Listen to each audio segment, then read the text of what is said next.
I am Dr. Travis Langley, a distinguished professor of psychology at Henderson State University, best known as the author of the book Batman in Psychology, A Dark and Stormy Night, for using words to talk about fictional characters as a way to both analyze the characters and talk about real human nature. I've done that through 12 books and various documentaries and many other programs.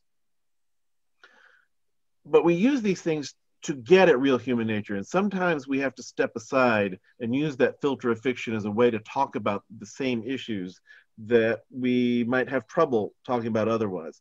And a lot of issues in this past year have been difficult for people to talk about. And one that has really stood out in my mind, partly for personal reasons, but more because of how I just keep seeing it over and over and over. I saw the other day a young woman say that she had never understood why anybody would tweet that their child had died. But then she said her child had died that day and she needed to say it. And I understood. So I've gathered here a number of individuals I know in different ways to talk about their experiences as grief counselors. Brittani Oliver, Sillas-Navarro. I'm currently AP, so I'm finishing my doctorate at Alliant International. I am finishing it in marriage and family therapy, and I am currently a MFTA, and so I will be hopefully testing and passing in the next few months. And I specialize in grief and loss. That's what my dissertation will be on, grief, loss, and the intersection of sexuality. And then Travis has been so kind. So that was my first time I ever published, which was super cool. And I'm so thankful. And and I'm also the transitional age youth lead clinician in Maria Sardinas, and that is in San Diego, California. And it's been an interesting process, especially working with all of my clients are 18 to 25. So that's that transitional, period. And all of their big significant losses is family, friends, schooling. A lot of it has to do with education. A lot of it has to do with, I don't have anyone to hang out with. I don't know if it's safe to go somewhere. I'm now on online schooling and this is so different for me, or I can't focus this way. And so it's been an interesting shift for that age group and that population to work with. I'm Dr. Bryan Duncan. I am a licensed clinical psychologist and a licensed professional counselor in the state of Texas. I work in private practice, and I work for a major hospital in the Dallas Metroplex area. And yes, this year, a lot of grief, and many of the ways that you had mentioned before, not just grief and the loss of a loved one, though there has been more than the fair share of that. There have been plans, years, people having significant birthdays or significant events that have that they don't know how to deal with, and then they'll say, in the grand scheme of all the things that are happening and all of these deaths, and here I'm really upset that I don't get to go to my graduation or don't get to have a graduation party, and so they feel robbed of that, and yet at the same time guilty for feeling robbed of that. And so it's very much a complex, layered sort of sets of feelings, because they tell themselves, well, yes, but then there's so many people dying. And why should I, why should I have a fit about not getting to do this or this or this? That reminded me of something back when 9/11 happened. There was a book I was working on that 9/11 made it impossible for me to publish that particular book. And I felt guilty for feeling bad about this. This has been a very important part of my life and my identity. I did not have published books yet. I even felt odd talking about it. It had been a personal loss. And Dan here, he made a comment to me. It's like, well, it is a kind of grief. You are grieving, this loss. And while also feeling guilty because that book is nothing on the scale of any one of those lives that were lost. And we're talking about much greater loss now. So some people do feel guilty about feeling bad when they are conscious of the greater scale. Absolutely. So, and then probably the most interesting in terms of from a personal experience, like I would have never expected this to be a problem in this kind of level. But having somebody who is grieving the loss of life, you mentioned Dan is has worked with people who are dying. I have a family member who is stage 4 terminal pancreatic cancer. And so this, her essentially last year of her life, so many people she would want to do, so many events she would want to go to, so many family gatherings she would want to see. And that is simply not an option. She's in isolation. Yes. And so she does have a very small bubble of support, but it's not I want to see everyone, that she would have liked to have had. Brittani, you had something to say? No, I was just thinking like, it's been an interesting evolution for this year for a lot of different reasons, because I know that everyone has their own unique experience. And so I had my first baby in June. And so the experience of, I didn't get no one in my family ever saw me pregnant. No one in my family was like, we didn't know if we could have, like my husband couldn't go to our ultrasounds. I didn't know if he could come like where I'm at in California, like they weren't allowing people in the triage room until you were pushing. And so to not know if my husband can come at all, let alone any part of that, like, it's been significant. Like I think that I kind of have this idea that it's a very tricky situation to have this comparative suffering concept of, it's not that bad. It's just a baby shower. It's just, it's just high school graduation. Like we can move on. But you have to think about it, like not only developmentally, but all of these moments mean something. They matter. And so I'm reflecting off what Bryan said, just thinking that everything is so unique, like as much as like we think about grief as this like universal experience where it's the one thing that everyone is going to deal with. Everyone has loss, regardless if it's work or relationships or friendships or money or school. There's some type of loss that we all experience in the world, but we all have different levels of it.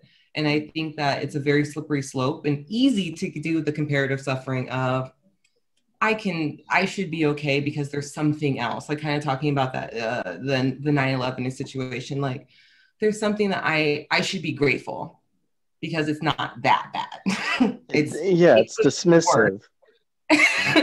And so I think that we silence ourselves in a lot of ways. I won't say belittle. I think that that's maybe too big of a word, but it's minimizing the unique experience that each of us go through when we do have a loss. And I think this year is truly that. Like this year is a really good example of these things that are completely beyond our control. And this was the first time ever, I think I've ever sat with my clients and said, like, did you really think a year ago, like you would be here today in this way, like with mask and maybe doing online school, or like it's just so different. It's so profoundly different. And so I think that it's just in reflection, like it's been such a life-changing experience in so many ways. And I think it's really easy to say like, it's not that bad when we can honor it, when there's opportunities to honor it. And so that was just my little spiel. Well, the it's not that bad thing. When somebody else says it's to you, that word dismissive that Dan just used, that is how it feels. My dad, who had a severe stroke last year, going along the recovery, hasn't recovered as much as he'd like. He has recovered a lot. He was paralyzed on one side for a little bit, but he's walking around, but he has not recovered as much as he liked. And when he'll bring up not being satisfied with where he is and being bothered by that, the reflexive thing for other people to do, trying to make you feel better, is to focus on the good. And he was even asking me, doing so well. He was asking, why does it bother me so much when people do that? And I said, it feels dismissive. It feels like not appreciating how you're feeling well enough over these things, that this is your reality. And whatever's the worst thing in your reality, that is the worst thing in your reality, regardless of what's going on with others. Yeah.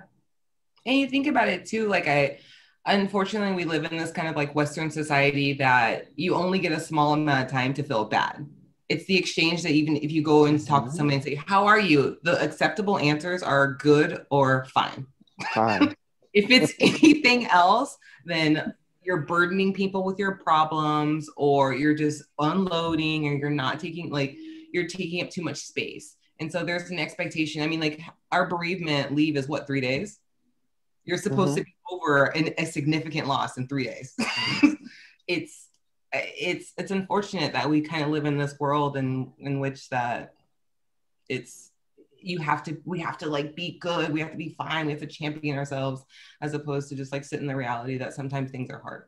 Dan Festa, and I'm retired at this point in time, not by choice, but by necessity.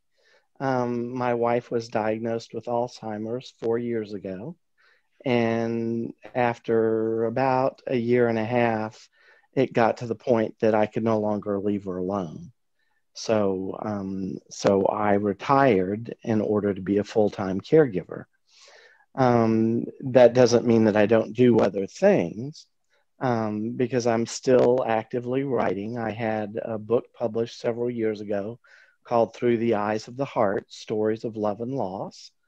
I've written 4 chapters for different books that some folks have been doing on different aspects of bereavement, on complicated grief, on the grief of Alzheimer's, and telling, I can't even remember the other ones, telling about a traumatic death.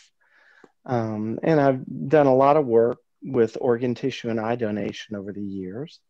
I was a hospital chaplain and coordinator of bereavement services at the Medical College of Virginia hospitals for 11 years. And then I taught psychology with Travis for 4, and have taught biomedical ethics, did my training for that at the Kennedy Institute at Georgetown. And I'm currently active on the International Death, Grief, and Bereavement Conference on the planning team for that. And one of the things about this year, you know, you talk about grief, is that we're living in isolation now. And where there were things that I could go out and do previously, so that I could have some social engagement, I don't have those opportunities now. And so I'm stuck at home most of the time. And my son has now moved home in June to help me care for my wife. And I also have 2 Albanian college students who are living with us presently. And so they provide me the opportunity to get out and to socialize some and to do some work too. I did a funeral this week for a man, and it was done just graveside. And, you know, and again, you watch people and they stand so far away. And I think that's a part of the loss is that I witness, and certainly that I experience too, is you don't get hugs anymore because of social distancing. There's no contact. And so that tactile, the sensory is really, there's a deficit there, at least for me. And, you know, and it's been a different kind of year. The hugs are very much a part of comfort, an important part of the process for many individuals. I know that at the funeral for one of my cousins back in the summer, there were individuals there who were hugging. They weren't quite taking things seriously enough, while others were keeping their distance. Yeah. So I guess it depends on whose funeral you go to as to how you're seeing it. But it was still just a graveside service, and it was not generally publicly announced, also having to do with some circumstances there. It's not just the grief you're feeling, but we're missing that part of the process. We're essentially grieving the loss of that part of the grieving process. Sure. And my dad texted me just today saying he looks forward to when he can give me a hug again. Yeah, absolutely. And, you know, and that's been part of the joy for me, and having been at home now and having these two Albanian students, is because we all live together. We're family. And that's been a real comfort and an important aspect for me, because I live in a world of crazy otherwise. You know, Laura has no idea where she is or who anybody is, or she hasn't known me in 2 years, and yet I'm the one that has to provide her care. So it's been a real challenge. And, you know, it used to be that people would stop by and visit. Nobody stops by to visit. You know, so you don't have that same kind of contact. And texting, can you do it? Sure. Is it the same? No, it's not. You know, not a way to be able to communicate emotions, regardless of all the emojis that you use or that I use, but it still doesn't provide the same kind of contact. So it's been a challenge. Hello, everybody. My name is Brent Lyles. I'm a registered mental health counselor in the state of Florida. So I am in the very interesting state that is very wishy-washy when it comes to the COVID-19 pandemic. Primarily, my work is in trauma. That's what I specialize in. So I do a lot of grief counseling in the field of substance use and mental health as well. I've been in treatment industry for, 6 years now. From a personal note, this year has just been very chaotic. The year before that, me and my wife were attempting to have a kid for over like 10 years, and we finally had one. We had a miscarriage. And when COVID-19 happened, we actually were blessed enough to have another pregnancy. So Brittani, I totally relate to that whole experience of going through pregnancy and going through all these different celebrations and non-celebrations, through seeing my son being born in October and what that was like. And again, too, just working in the field of treatment, it amazes me so much that I never thought I would see such an increase with substance use. And right now, there was an article by the New York Times that said that we're actually up by substance use deaths by 13% that they know of. And wow. I guarantee you that is on the rise itself. Mm-hmm. And it's been challenging. I was furloughed for a little bit. That was hard to be furloughed from a company and having that question mark of employment with having a new kid. My wife is a therapist as well in private practice, and she had to grieve switching everything from what she did with kids to telehealth. And, you know, not only do our clients get impacted, but I think the whole industry of psychology and counseling has flipped on its head, and us as counselors trying our best to kind of adapt to the unknown certainties of where this is heading at. Like I said, in treatment, it was very interesting with coming back into work and seeing that we did the telehealth, and then we had a COVID unit that was on the thing. And it was just hard to be exposed day in, day out, and being considered like a frontline worker, and then being precautionary because I still live with my in-laws at the time that I still do. And just being like, do I have to social distance from them? I live with them. Now I have an infant. My wife is pregnant. And it's just like, you get torn in so many different directions as a professional of wanting to help people, but then with your own precautionary, but then also at the same time too, like taking care of your own self-care and preventing certain things that can happen potentially to your own family unit. And what's been really hard, like I said, with working in trauma is doing trauma work with masks, doing trauma work with not being tactile and using hugs or different types of techniques, whereas before doing breathing, grounding exercises have been very complicated. And we've actually had to switch from our digital platform because it just wasn't working to in classrooms. And it's been so challenging, I think, for those that are in recovery due to no meetings, due to already life is very complicated for these type of individuals. And now you just add things to the 10th level. And then this is almost like a new norm for all of us. And, you know, I teach clients all the time. It's the hardest acceptance of moving forward, but not forgetting like what's all that's happening. It's almost like what we're experiencing now is like a compound effect of grief and loss. and it's almost like we're getting numb to it, or we're experiencing compassion fatigue. And I think that that's where we see a lot of the uncertainty of unrest that is happening in the United States, of people who are very taking it serious to people who are just like, they're kind of over it.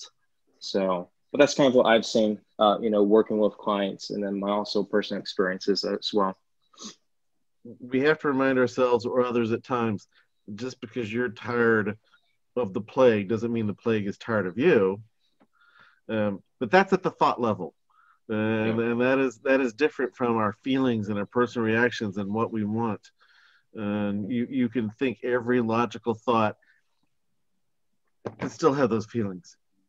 Yep, I agree.